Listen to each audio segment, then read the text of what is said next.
Hi friends, నిన్న బీచ్కి వెళ్ళాము కదా, బిర్యానీ చేసుకుని వెళ్ళాము.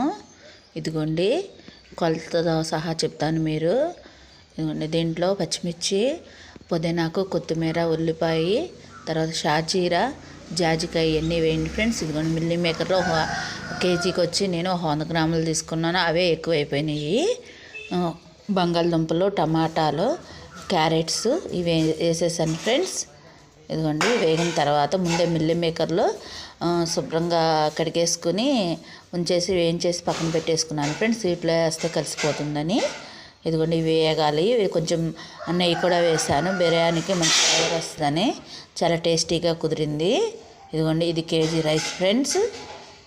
బయటికి తీసుకెళ్ళి దీంట్లో కట్టాకును పెరుగు చట్నీ ప్రిపేర్ చేసుకున్నాము. చాలా బాగా కుదిరింది. ఇలా బయటికి వెళ్ళినప్పుడు చేసుకుని వెళ్ళిపోతే ఫ్రెండ్స్, అక్కడ భోజనం ఉందే లేదని ఇబ్బంది పడకుండా సరిపోతుంది కదా. మగ్గిన తర్వాత కొంచెం అల్లం వెల్లుల్లి పేస్ట్ వేయండి. అది కూడా వేసిన తర్వాత 1కి 2 వాటర్ పోయండి ఫ్రెండ్స్. చక్కగా మగ్గిపోతుంది. ఇదిగోండి ఇలా రెడీ అయ్యింది. ఈ వీడియో ఎలా ఉందో చెప్పండి ఫ్రెండ్స్. నచ్చితే లైక్ చేయండి, షేర్ చేయండి, సబ్స్క్రైబ్ చేయండి.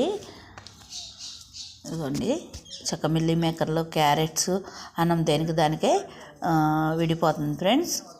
వాటర్ కరెక్ట్గా పోసాం కదా.